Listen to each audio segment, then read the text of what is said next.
I'm here with David Barnett. He's a mentor, author, speaker, educator, seminar host, consultant, and he helps people buy and sell businesses. So, hey, man, thank you for being on the show today, David. I was telling you before we hit the go live button, I've consumed your content for quite a while now. You've got a pretty extensive collection of stuff out there, and it's just something that helped me get into this industry. So, I want to thank you first for being here. Oh, well, thanks, man.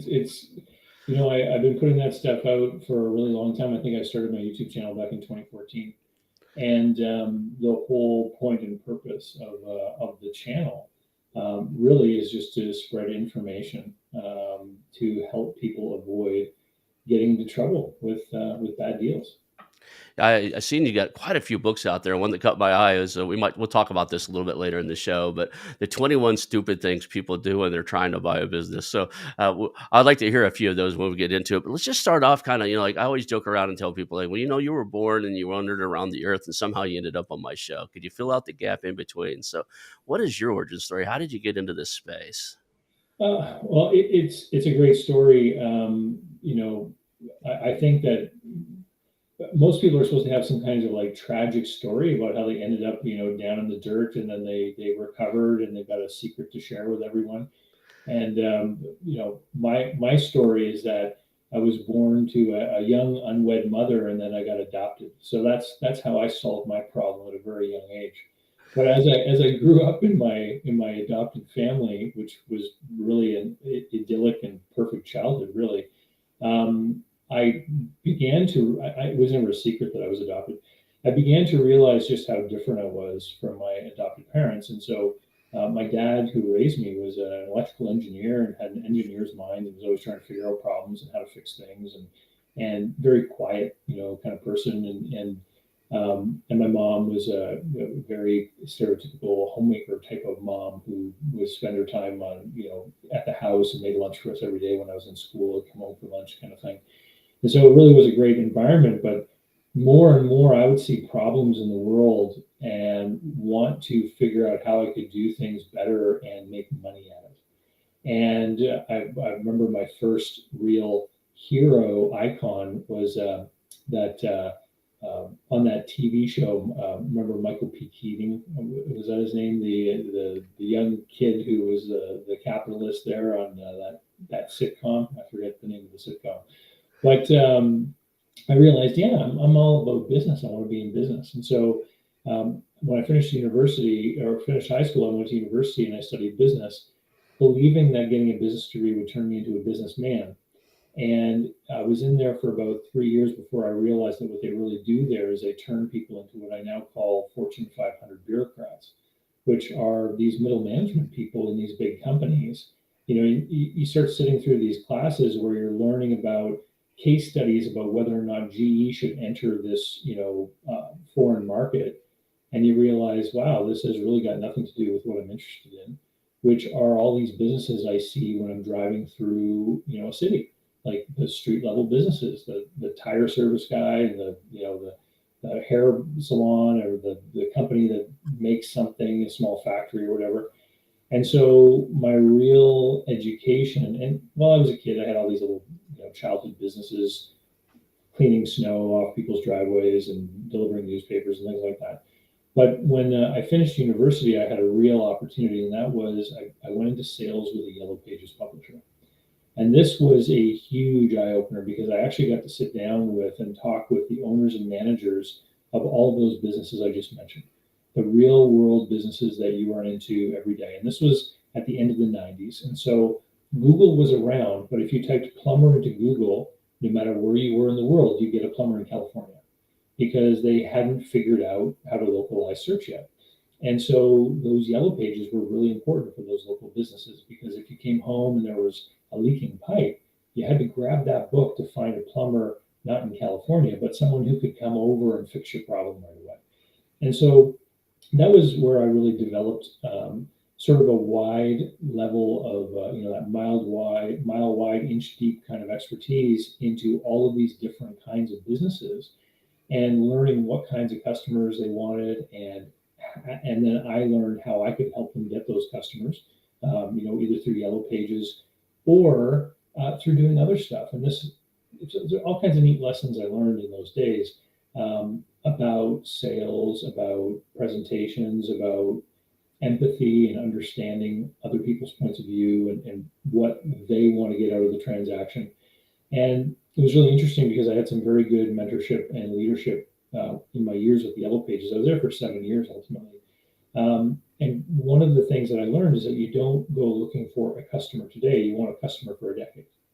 And the way that you do that is by providing value and providing good service, and giving somebody what's actually going to help them. So I remember I would have someone who would buy a moving truck and want to put a full page ad in the phone book, for example. And I would have to say to them, like, if I let you do that, number one, it's going to be very expensive. I'll earn a big commission. It'll be great for me, but you won't be able to handle the calls, and it's going to damage your reputation. And you need to grow into this. And so I would advise them to start off with something smaller. And then the next year, they would be happy because they got business and they were able to grow and add a second truck. And then they would realize that, the advice that I was giving them was actually sound. And then they would listen to me when I would advise, maybe move up one size, or we're going to add color, or we're going to put you into this secondary market, another book in a neighboring area, kind of thing.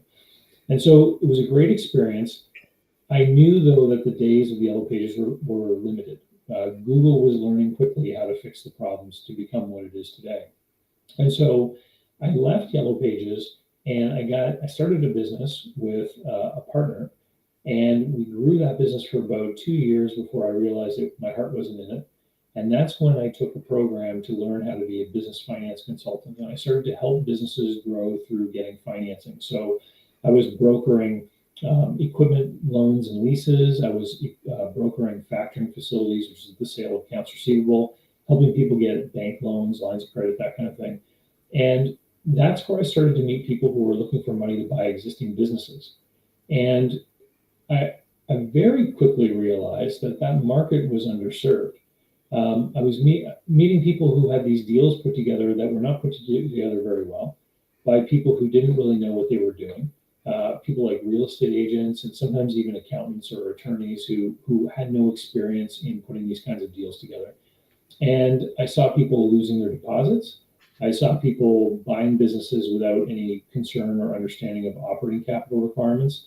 I saw people doing deals where they really didn't have a frame of reference or understanding of how to put the deal together, and they were overvaluing the business that they were buying. And I was no expert at the time, but I saw that there was a gap.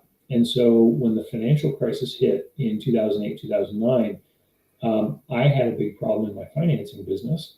About half the lenders I was using as alternative lenders ended up going under in that crisis. And so I needed to make a change, and I made the pivot into business brokerage. And I joined up with one of the big international franchise brands in that space. And the reason why I chose them was because they gave me access to education. And so I joined an office as a broker, went and got my certification from one of the big international associations, and started to help people buy and sell businesses. And I was in that office for about 4 years. After a year of being in that office, I bought the office. And so in my ownership tenure, which was about a little over 3 years, I helped buy and sell 36 companies for other people. And business brokerage is exciting and interesting, and it's a terrible business. And it's entirely contingency driven. So people list a business for sale. You might charge them some kind of fee for preparing the business for sale, and then you get paid a commission when the business is sold.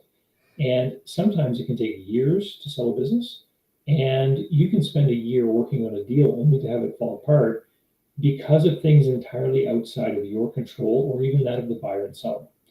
And so in my last year as an office owner, 2011, I'll tell you this story because it sums it up really well. At the end of August 2011, I had 6 deals lined up for the fall. They were going to bring in $250,000 of commission earnings. One deal fell apart because it was a franchise business, and the franchisor was a real jerk to the buyer. And the buyer said, I love this business, but I will not get into business with those guys. So that deal fell apart. Another business was in a regulated industry. So the buyer needed to obtain a license from a government agency, and they wouldn't issue it. So I don't know why. Maybe something in the buyer's background, or I don't know. But that was another deal that fell apart. And then the third deal, the buyer obtained a finance letter from a bank who then later rescinded it. They said, yeah, you know what, we issued you that finance letter, but now we're being told by head office that we have too much exposure in that industry and we're not going to do it now. And so that deal fell apart. So my 6 deals with $250,000 of revenue turned into 3 deals with 110,000. And that 110,000 was enough for me to fill my holes, like in my finances, because people get into business brokerage because they see that business brokers charge 10 or 12% commission, and they figure, wow, I'm going to sell $1 million business and earn $100,000 check. What they don't appreciate is that you can spend 18 months working on that deal, and how do you pay the bills? How do you eat? You end up using lines of credit and credit cards. And when you sell the business, that money doesn't end up being a pile of cash, or it doesn't become your Scrooge McDuck money pit money that you can go swimming in. It goes to the credit card company and the bank for the line of credit. And so you work really hard on trying to do these deals. You end up in the red. You sell out business, and then you get back to black, and you're afraid to spend the money because you don't know when the next check is going to arrive. And then you slowly creep back into debt. So I had an opportunity to leave the industry, and I did. And I went and became a banker. And so I was working with a large international banking organization. I would travel around my region, spend a lot of time in the car visiting clients, and my phone kept ringing.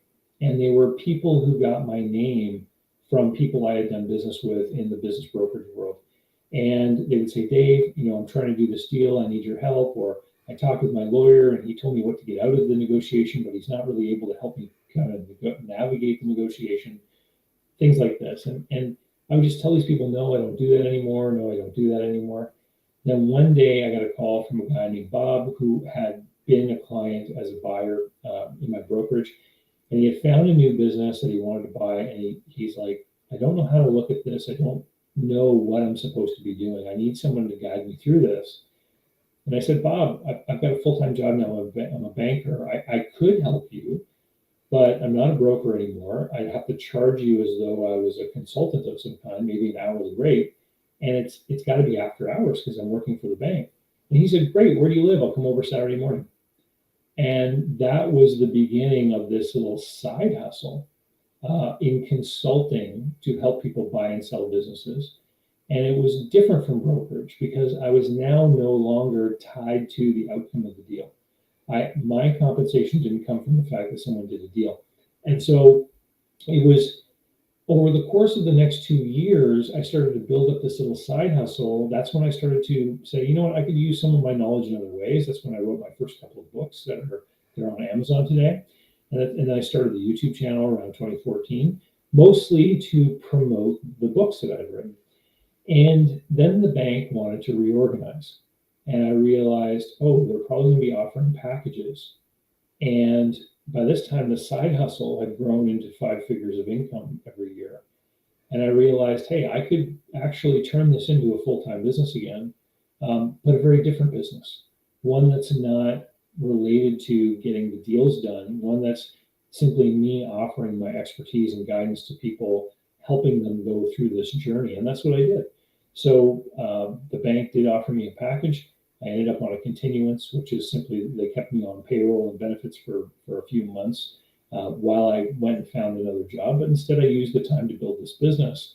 And I wrote a couple more books, 21 Stupid Things being one of them, and set up some more websites and really worked on my online content. And I started to develop this clientele from all over the place of people who just wanted me to help them on their deal, whether they were buyers or sellers, and wanted, to invest a little bit of time and effort and money with me to avoid making the $100,000 mistake. And that's what I've always positioned myself as is kind of like insurance. You know, I've now worked on hundreds and hundreds of deals, going all the way back to 2008. I was a broker during the last great recession that we went through. And I work with new people every week. And a lot of the times, the extent of my work on the file is simply to go through things with people and then show them the things they don't see, which I see because I see them over and over again, and point out the hazards that they're not aware of. Now, one of the things that I think you talk about all the time on your show is why would you buy a business instead of starting one? And we all point at the risk factors in starting a business and how if you buy a business, you already have the clientele and the systems and all that kind of stuff. But if you buy a business under the wrong circumstances, if you structure the deal incorrectly, you could end up buying a business with all the same risks of doing a startup. And most people are not aware of that, especially if they're new to the game, if they're just coming on the scene. And there's a big difference between someone who decides to buy a business, maybe to grow an existing business that they've got 15 years experience running. That person has the lens of an experienced business operator that they're going to be looking through versus someone who has always had a job somewhere and they've decided that they're going to enter the world of entrepreneurship through doing an acquisition. And not only are they new to buying a business, but they're also new to the operations, running, etc. And that's where there's a real experience gap that opens people up to making mistakes. Yeah, I got it. It's a lot of things have changed in that you're talking about the yellow pages kind of caught my eye. It was because I had an intern here. A guy found me online. He lived here in where I live in Tulsa, Oklahoma, and he said, "Hey, I'd like to come up to the office to talk to you." And he wanted to figure this out. And he just sold a boxing supply company. He was a boxer, a professional boxer. Then he owned a company that sold sporting boxing gear. He sold that, and he's looking for his next venture. And he's like, I'm really good at cold calling. I want to do cold calling. I was like, well, I don't do cold calling, but you can. He goes, can you give me some leads? I said, absolutely. So I take a big yellow pages, I stack it over on his desk. And he's like, why would you give me this? I said, because anybody that's still advertising in that has been in business for 10 to 15 years or more, and they're more likely to sell. Right. It's kind of an antiquated product, but if they're still advertising in it, they've probably done it for the last 20 years. And that's a good place to start because he was looking for, you know, brick and mortar type stuff you're just not going to find on LinkedIn as much, right? I'm in Tulsa, Oklahoma. I own a few things. One of the things I own a pest control. There's 30 of those in this town at least, and 4 of them I can find on LinkedIn, right? Yeah. So, but I can find them all in the yellow pages, right? So, in he was here for 2 or 3 weeks and made some calls, and he's gone now. So I'm suspecting he told me he had something. And I worked him through some of the conversations, and then he hasn't been back. So I think he got his hands on it. He's working now, but and it was just one of those. He did a little bit of work for me, and in exchange, I answered questions for him. But nowadays, I still take the yellow pages when they drop them off at my door. But it's if I'm looking for something. Like I have a buddy here in town that's looking for auto service companies. I dig through that, and then I see if I can find them online, and I can see a little bit more about them or whatever. But it's pretty quick to take a look at who's been around the longest. A lot of them will do it just for you. It'll say in business for 21 years, right in their ad, right? So You want to know a yellow pages secret? what's that? So when I was at Yellow Pages, one of the amazing things about the organization, and I don't know if this is common everywhere, but for the publisher I worked with, they were very sales training intensive. So we had 5 or 6 weeks of training before we spoke to our first prospect, and then every year we had development days where we would learn more and more stuff. And one of the interesting things that we learned is that they have done research and studies on all kinds of things, but it's about buying habits. And so we learned when in a person's life they were more apt to use the yellow pages, and it has to do with life events. So, young person leaving home for the first time is all of a sudden has to suddenly get into the market for things they never bought before because their parents took care of it. And so that person would then develop a habit of maybe looking in the yellow pages back in the day that I was talking about, pre 2000. Well, if a person lived through that experience and then maybe they got married, then they had a job, a baby, these are all new sets of experiences. A new homeowner, for example, where they're reinforcing that consumer behavior of looking in the yellow pages. So if you're selling today something that could be purchased by somebody whose buying habits were formed in that time, those moments in their life. And if those moments were pre 2000, you're probably talking about a market that is still using the yellow pages. So I know someone who started a brand new maid service, and one of their target markets were this baby boomer demographic, these older people. And so this was a brand new business that put an ad in the yellow pages, and they've told me it's driving 70% of their inquiries. And so, but it's because the users of the book fit that demographic. their buying habits were created beforehand. They're much more apt to reach for that book rather than open up their smartphone. Some of them don't even have smartphones, right? And so it's, who am I selling to? That Yellow Pages is going to be with us for a while longer, I think, but not forever. Yeah, for one of my businesses, I ran ads last year. We got a couple calls off. Not what I expected. I really expected more from it because I gave it a different phone number for the print Mm-hmm. version as I did for the online. I got a decent number of appointments from their online version of the Yellow Pages, but I think in the entire and pest control is usually active anytime it's warm. So early spring, right now, the guys are busy. I got four text messages this morning that they're out doing ant jobs. But you know, during here in Oklahoma anyway, about mid-November when it starts cooling down, the business pretty much shuts down unless it's pretty much cockroaches and and bed bugs in. But yeah, the I love the customers I do get out of it because they're usually 55 plus. They're accustomed to paying their invoices when they get them.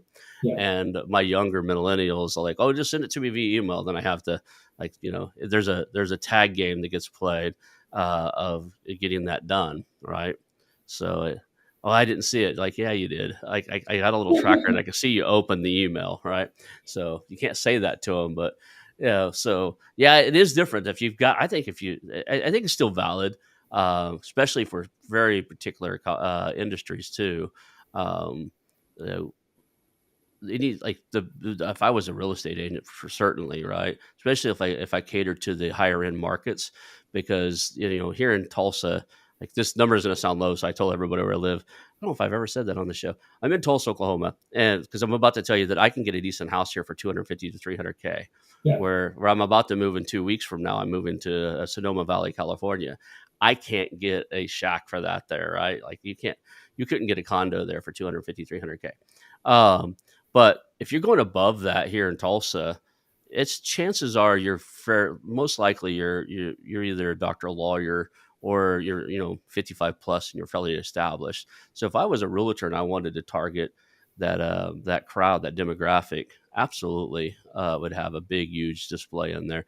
The issue is your display is, you know, side by side with everybody else, and it's a jockey of who can spend the most to have the best looking ad.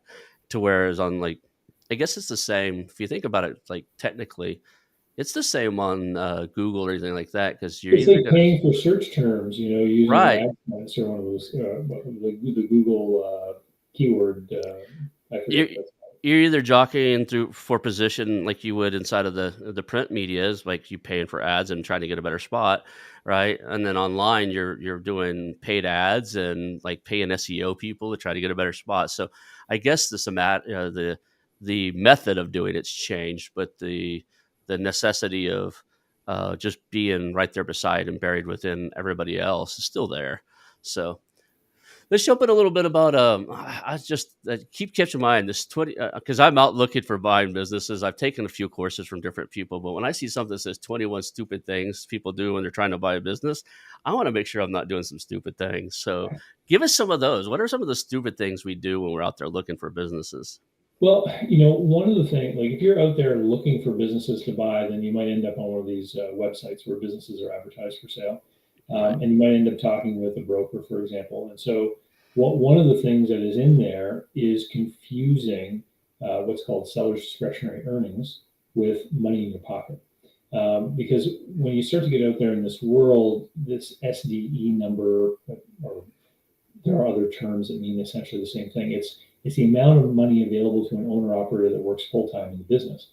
But here's the problem: is that it's not all money that ends up in your pocket because certain things have to come out of there. So the number one thing that has to come out of there is some money for you to live on. So you got to take home a salary because this SDE number is assuming you're going to work full time in the business. The next thing is any debt service. So if you borrow money to buy the business, you got to make the payments out of the SDE. The one that people often forget about is getting some kind of return on the cash you put down. So if you put 30, 50, 100 grand of your own cash down as part of the acquisition deal, you need to get a rate of return on that money, and you have to be able to pull that money out too. So that's in addition to your, let's call it the salary and the debt service. And then there's two more. Uncle Sam. So that SDE number is always based on EBITDA, which is pre-tax. And so if you're going to be making money in the business, then you're going to have to pay tax. And depending on your legal entity structure, et cetera, you're going to be able to figure out what that tax bill is, right? So you got to pay tax. And then the other one that is kind of sneaky, where people deceive themselves a lot, is that last two letters of EBITDA, DA, depreciation and amortization. So depreciation and amortization are how accountants recognize things wearing out.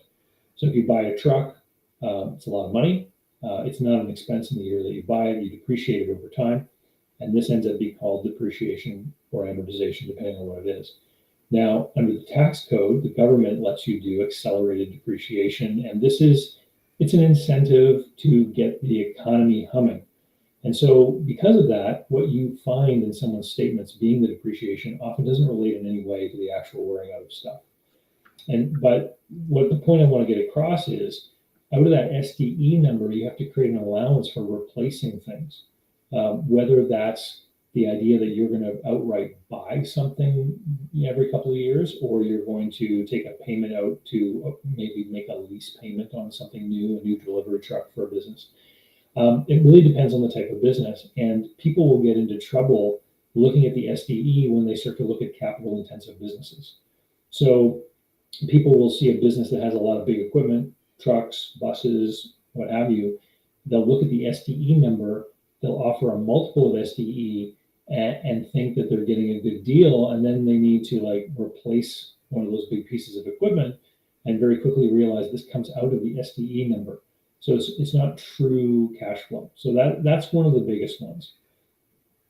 Yeah, I get it. You know, I think one of the problems is people who go out and do this are not looking for big enough businesses. I think they can acquire something much bigger than maybe even outside of their comfort zone. I have a good friend who I'm helping do this right now, and he's like, "Well, I've got this amount down. Let's just go buy something, and let's hold half of it in reserve, and let's buy something that fits that model."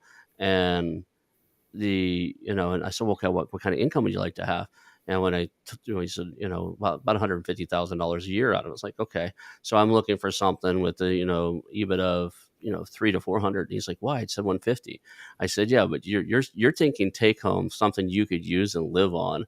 And you got to like, we walk through there. There's taxes, there's expenses, um, you know, and he was digging through like biz buy sell on some of those sites out there. And I was like, wait a second, you got to remember, just because they say the numbers are a certain thing, there's going to be a lot of adjustments by the time. It's like, if we're looking on there, almost double what we're looking for. And he said, why? I said, just most of the, and I'm not picking on brokers, most of that number, let's just say it could be very inflated, right? There's not very many of those deals where I haven't seen where we had to adjust something. And I haven't and I've talked to hundreds of people. Usually there's some adjustment needing to be done. Here's a great example. This might be in your book. The seller actually is carrying more than one job, right? So the owner is like, yeah, I put my salary back in, $100,000 a year. And I was like, cool. What do you do here? He says, well, I'm the head sales guy. I'm the head engineer, and I'm the head, which I'm all of none of those, right? So I'm thinking, he lift out, and he's a repairman. This was the one I brought it up on the show before. People have heard this one before, but this guy owned a machine shop, and he was the head sales guy. He was kind of the HR guy because he hired and fired everybody. And there's about 30 or 40 people in his shop. Depending on the time of the year, he had seasonal workers come in, and when he was busy, he had people that would come back that were semi-retired. But anyway, he'd have people come in. So at certain times of year, he'd have more people. And I said, well, cool. Like, tell me about the staff. And he ran through everybody and what everybody did. And I said, well, you got all that machinery out there and everything. Do you have a service? Like, do you have a company that comes in and services it? He goes, no, if something's broke, I go fix it.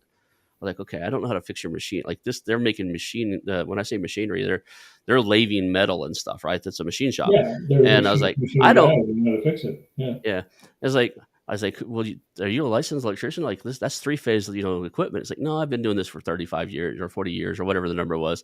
And I was like, so he had added about 100 grand back into him and his broker friend. It was a buddy of his that just became a broker.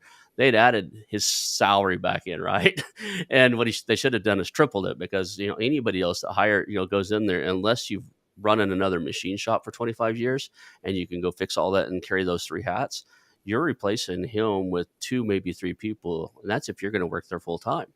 And that happens a lot. There's a lot of times where we were talking to another guy. He does they do $1.5 million a year, and 82% of it, I think it's the number. 82% of it was the tinting and detailing. So they have an auto shop that does like upholstery repair, installs radios, and does all that stuff. But if you look at their income streams, most of it is doing tint jobs for auto dealerships. They have a couple contracts with those, and then like fixing tears and seats and stuff like that. And then detail, they always upsell a detail in the car. And the owner was like, "Okay, well, I'd love to hang around. He's a semi-pro golfer and he wants more time to golf." I was like, "Okay, in case we bite on that, because I really don't like to keep the owners around, because I feel they're half checked out most of the time." But I was like, "Yeah, what would that look like?" He goes, "I could do 40 hours a week." I was like, "Okay, wait a second. What are you doing now?" He's like, and he was like, "Well, between 70 and 90." And I'm like, "You only added in $80,000 back to your Yeah, income." you're talking about normalizing the owner's role, and I find a lot of problems with it too when I'm looking at deals. Is the example that you gave? People are working 90 hours and they add back their salary, but they don't add in an expense for that other person that will have to be hired to replace them, or the skills differential.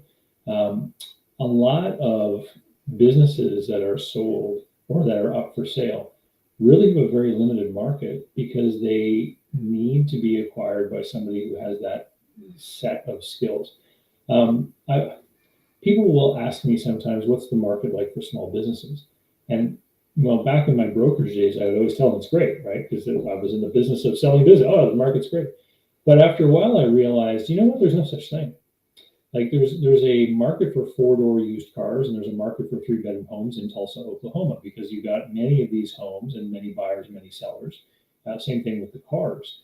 But when it comes to businesses, with the exception of certain categories, like maybe convenience stores or gas stations, many businesses are very unique. So it's more like the market for artwork, where you got these individual things where, this is a really great business, but only for someone with 20 years experience in machining, right? Let's use your example, right? Right. But with respect to the cash flow and stuff, there's two things. Number one, I don't know if this is in my book or not, but I always find it instructive when I'm talking with a new seller or coaching a buyer that one of the questions you should ask in a meeting with a business seller is what their spouse does. So, and ideally, what you're looking for is a stay-at-home spouse, because if they're married to an attorney or a surgeon, that can cover a lot of problems can be covered with a high income earning spouse, right? And so I've met people before who run quote unquote businesses for decades that never made any money because their spouse was shouldering all the burden of the expenses at home. So that's one thing. You want to have an idea if that's even possible, right? And the other thing is that even those smaller businesses that you mentioned, the business with an SDE of 75 grand, and people say, well, who would buy that? In my books, that's not really a business. It's more like a job, right? Because you're gonna buy that and you're gonna earn an income. But not to discourage people who have a business like that, there's actually a market of people who want to buy jobs. And usually because they face some kind of barrier to employment. So often you'll think about a business that doesn't have a whole lot of profitability, but maybe this is the business that a new immigrant to the country buys.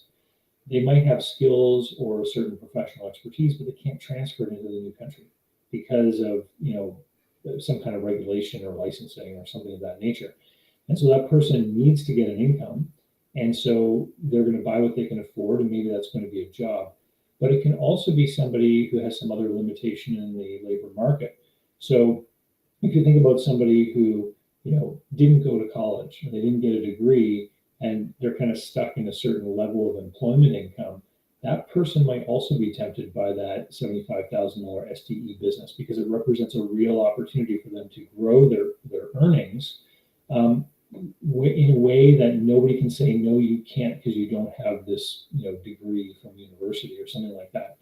And another comment that you made there, Ron, about the owner being disengaged and kind of sleepy. That's the other thing about businesses that maybe have these lower SDEs. If it's making money and it has problems, to me, that's an opportunity, especially if the buyer knows how to address those problems. So if you're familiar with a certain industry, if you've worked in an industry and you see one that has a lower SDE than what you would like, but you see that there's a sleepy owner at the switch, that's an opportunity for you to buy based on what it's doing today and then push it into a higher gear, like get it moving, do the things that are required. All kinds of businesses out there that, to your point about pest control, they're not on LinkedIn, they're not online, but they are on the yellow pages. Well, that could be the opportunity someone needs to get a good deal on business and then grow it significantly over a couple of years without the risk of a startup, because you actually do have positive cash flow from the day you start. Yeah, got it. And there's so many of them out there. Like, let's talk about the size of the opportunity here. I don't know that, I know it just because I've done the research and I follow a lot of people that talk about it, but I don't know that we necessarily talked about what is the scale of opportunity out there. How many businesses are there out there that, if you wanted to, well, even if you just wanted to buy another job, you're a pest control tech at somebody else's company, and you've been doing it for 10 years, and you'd like a raise, he won't give you a raise. You got some money saved up. What's the opportunity out there? Are there, I kind of know the answer, but I want to hear your opinion of this. Are there plenty of businesses out there for sale? Well, here's I love this question. Good question, Ron, because people will you know name statistics and try to put numbers on this, but the truth is it's impossible to calculate, and here's why. In the U.S., for example, most small business deals are done as asset sales. But over at the government office, they're recording, the creation of an LLC, for example, and other people are winding up LLCs. So the government doesn't actually record it necessarily as a business being sold. They record the creation of a business and the closure of a business. So that shows up in a different kind of set of statistics. And when you're talking about the sale of shares of a business, there might be a government filing where the directors of that corporation are changing, but they may not necessarily be recording that as a sale of a business. The IRS might have a better idea because there's forms related to purchase and sale, but are they reconciling that with any other bits of data, or what transparency is there, and do you consider it the sale of a business when one big corporation folds an operating division into another one, because that's going to show up in those statistics too, right? And so there's all of this opacity in the market, which is the opposite of transparency. There's just all this stuff going on that confuses and befuddles what is actually happening, and people don't know. There are some statistics out there that I believe anecdotally do hold ground. Number one, 80% of businesses that are put up, quote unquote, for sale never sell. So these are businesses that end up on these marketplaces that we mentioned. They're never going to sell because they're terrible opportunities and no one's ever going to do them, right? And then a lot of the business, I personally believe that 80% of businesses that change hands never end up in a broker's hands. But that doesn't necessarily mean they're an opportunity for you, because that also encompasses one generation transferring a business to another. So if a business changes within a family's hands, it's unlikely you're going to get yourself in the middle of that deal, right? And so we don't know. It's also going to vary greatly depending on where you happen to be. What's blowing me away is the number of 60 people age 60 plus who I'm working with who are selling their business in the north, and they're entering the market to buy a business in the south because they know business, they like to own a business, they know the benefits of owning a business, but they want to quote unquote semi-retire, and they believe that acquiring a business in the Sunbelt state is going to be the way that they're going to do that. So that flies in the face of a lot of the statistics we see about the gray tsunami of people retiring. Retirement looks different for entrepreneurs than it does for everyone else. A lot of the academics who are writing these books and putting out these pieces operate under some flawed assumptions. Number one being that people retire at 65. Oh, If yeah. you're a business owner and you get to control your everyday and you get to decide what you do and how you do it, and you enjoy owning a business, I've helped people in their 80s sell. They didn't retire at 65. They kept going until they didn't have a choice anymore. They knew that they were becoming limited in their capacity, whether mental or physical, and they didn't want to be responsible anymore. And then there are the other reasons that people exit. I always say there's 5 big reasons why people get out of a business. There's the biggest one is boredom, fatigue, and burnout. That happens to people in their 40s, just as easily as it can happen to someone in their 60s. So that's number one. Then there's divorce, poor health, the need to relocate, and retirement. Well, retirement's the only one of those 5 people plan for. The other 4 happen to us. They're just the things that happen in life. And so this is why I say to people, don't be prejudiced. Some people will say, well, I'm going to look up a business, I'm going to do some research, I'm going to try to find the owner on LinkedIn and look for gray hair. I'm 46, I have gray hair. But the gray haired owner isn't necessarily the only seller out there. You can have people who increasingly, back when I was a kid, women were entering the workforce in a bigger way than ever before. And today we have married couples where men and women are both income earners in the household. One of them could be an entrepreneur that owns a business, but they could be married to someone who's employed or has some kind of career where they actually earn much more. And so if someone is a business owner and they're married to a military officer and that military officer gets transferred, guess what? Business is going up for sale regardless of the owner's age because the couple wants to stay together, right? And they're going to follow the higher income earning career and move to that new place. So there's all of these different circumstances in the marketplace that mean that it's harder than ever to recognize where the opportunity is or what the opportunity is. So what I actually counsel people to do, Ron, is not to look at the market or the externalities or where they are, but to start within. So what do I know? What am I an expert in? Where can I deliver value to a business? Now that I've written that stuff down and I have an idea, what does the business look like that I can help? And what is my end goal state? Where do I want to end up in 20 years? And let's try to look for a business that I can improve that will help be the vehicle to take me to that end goal state that I want to be at the end of my career. And now we can start to say, well, are we going to define that by industry or size or the type of business? These are all the things that we're going to add to our wish list. And I talk about business wish lists not by being, I want to own a machine shop in upstate New York, but rather I want to own a business with this many employees that has this kind of cash flow where we are a cash business, or we have a small number of B2B clients who pay us on 30 days, right? Or we have a high investment in capital assets, or we have a high investment in intellectual property. And so you create a list of characteristics of the different traits that a business might have. And then you go looking for businesses that fit that mold. And you can be surprised at the kinds of businesses you find because it could be in industries that you weren't really aware of before. And one of the things I've learned over the years is that it's the opportunities in business, as far as having a good, profitable business, are often far from the spotlight. So back in my Yellow Page days, I remember sitting down at a kitchen table to have a conversation with someone who was the largest distributor of synthetic industrial gaskets in the region, which that business was operated out of the old dairy barn on the property. And these guys were not in an industrial park. They were not in any particular town. They were out in the countryside where they had this great lifestyle. And every day, 2 or 3 employees came to the old dairy barn, and this is where they operated from. And they were selling to these big companies that always paid on time or just used a credit card. And they were selling things that they only bought a few times a year, so they didn't really care what they cost. But they were selling these items that had 800 to 900% margins. Oh, cool. And they were making great profits, and nobody knew because they were hidden from the world.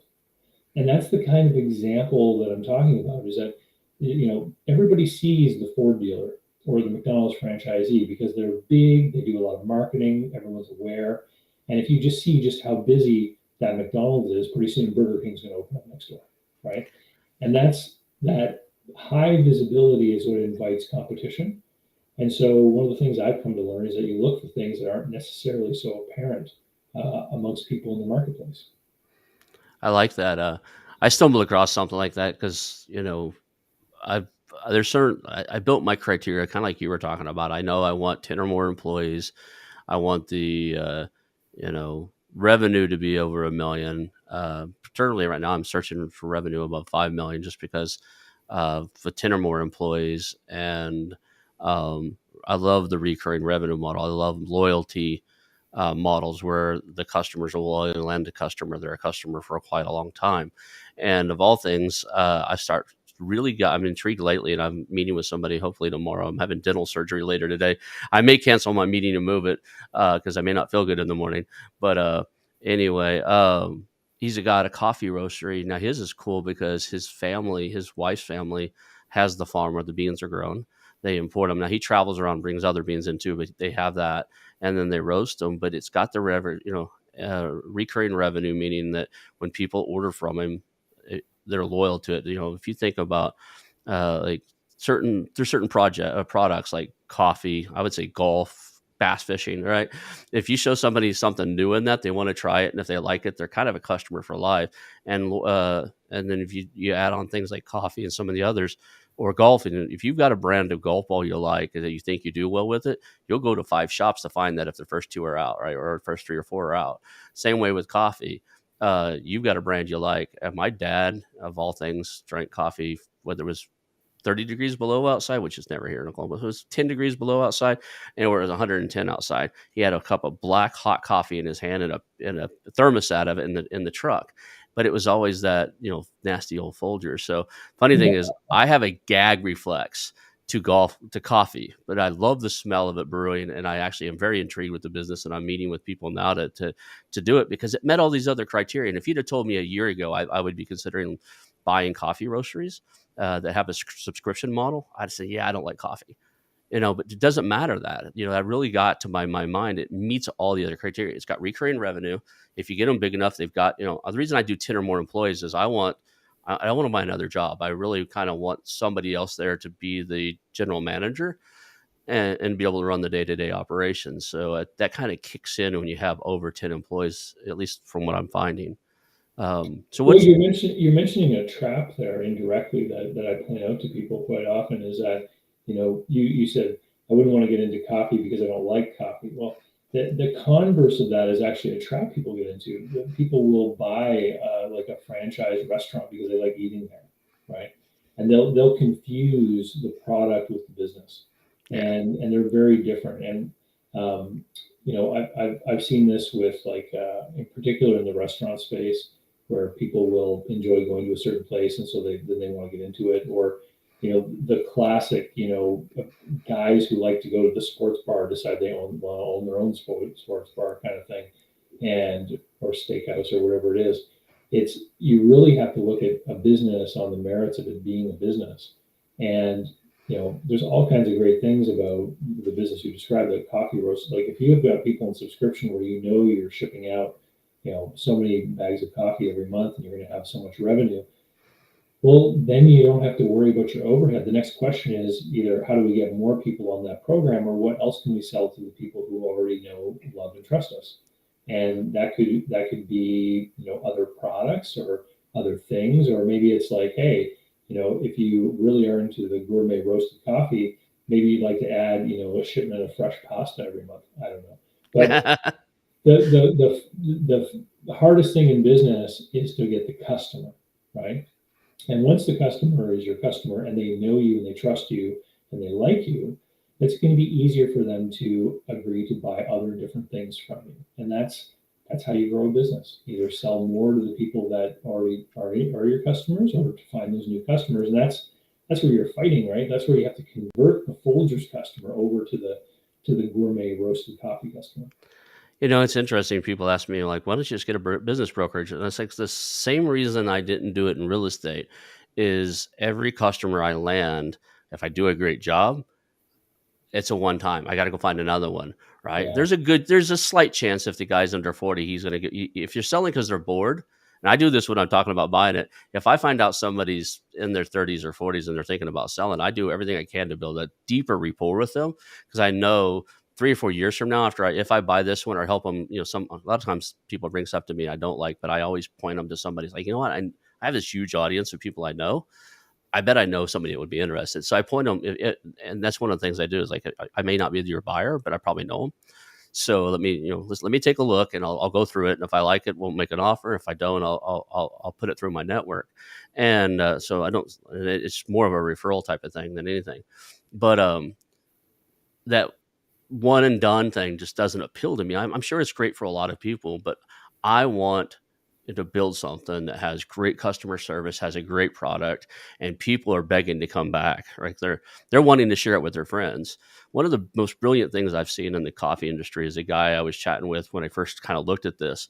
He had a YouTube video out, and he one of the things he does is during holiday seasons he sends somebody's buying bags of coffee from him every holiday season where anytime there might be guests, he knows their birthday, he knows anything.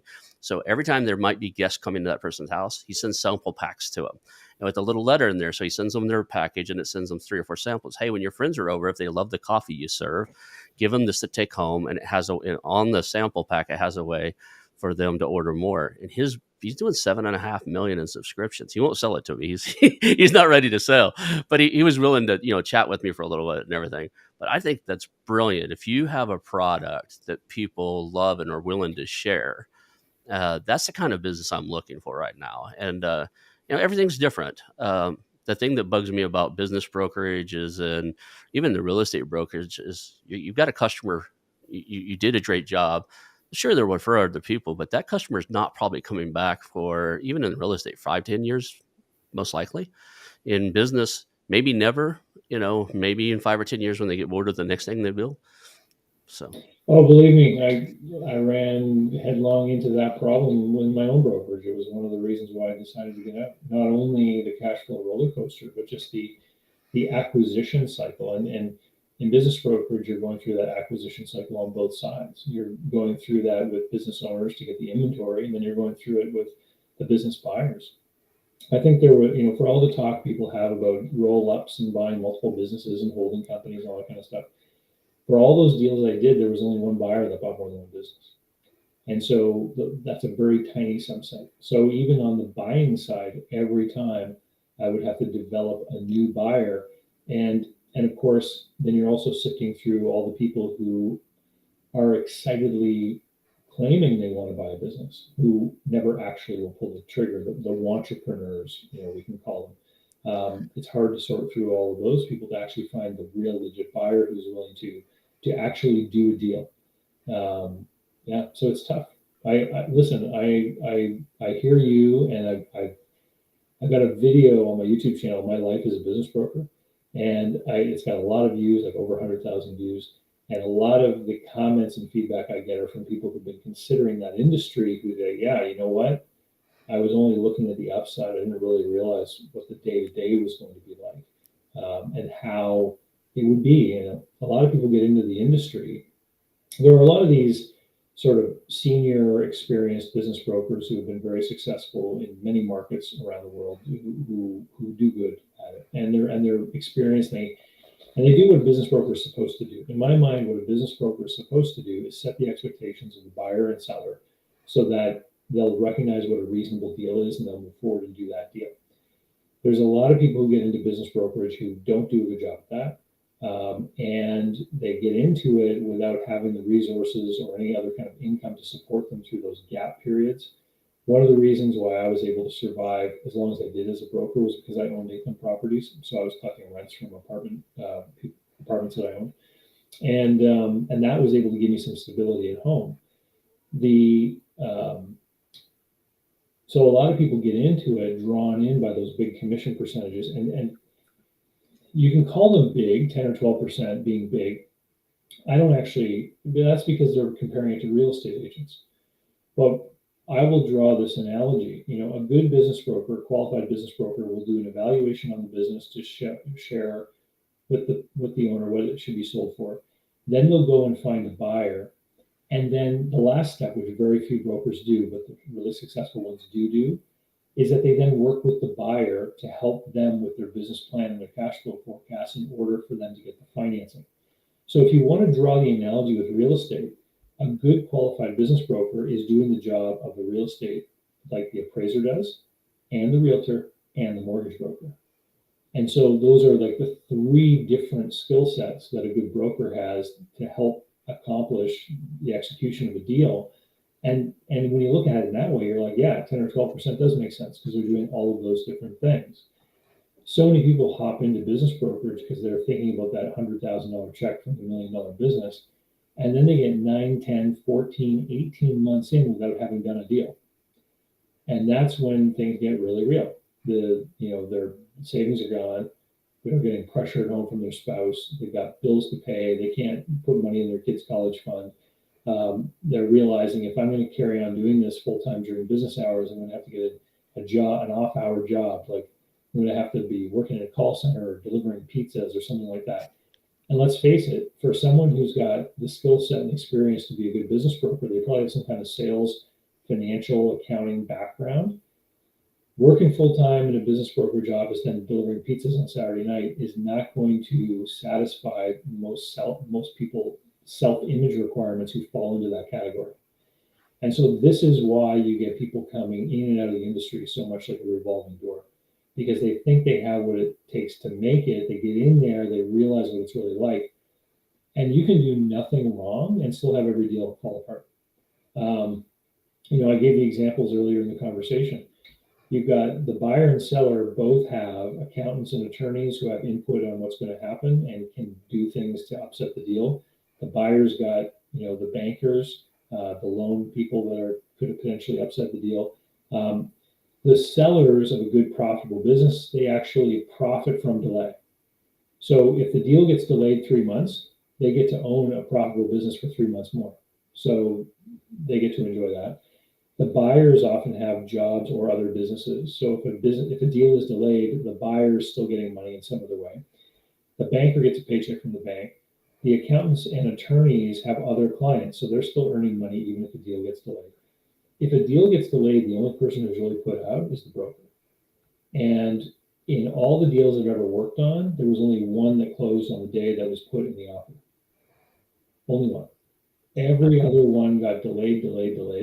And that's the reality of being a broker, is that even if you've got deals in your pipeline with certain closing dates, you cannot bank on them. It's all just like trying to grab sand and having it flow through your fingers. Awesome. David, I'm looking at the time, man. We're at 57 minutes in there. We have to start wrapping this up. This is an hour-long show. So let's just jump right into, if people want to reach out to you, what's the best way for them to do that?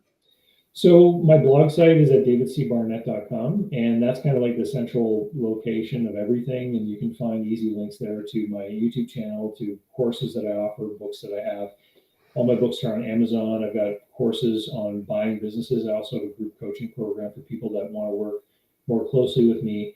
And mostly, if you're just interested in deal making, if you're interested in business operations, deal making, etc., go over to davidcbarnett.com and sign up for my email list. I send out an email every day, and you'll also get notified of the new videos as they come out on YouTube. There's one of those every week at least. My mission is to help people avoid bad deals, and the easiest way to do that is through education. And then when people do find a deal that they think might be a good deal, then I can help you with consulting services just to make sure that you're not fooling yourself. Awesome, and I appreciate it. I want to thank you for being here today. Like I said, it's a little bit of a bonus item when I get guys like you on the show that have been doing this for a while, and I kind of learn through your YouTube channel, and it's interesting. You feel like you know people before you actually did it, because you've got so much content out there. It's like I get on here and it's like you're just comfortable chatting with you because I've seen so much of your content. So I appreciate you being here, sharing that, sharing your experience with the audience, and I want to thank you.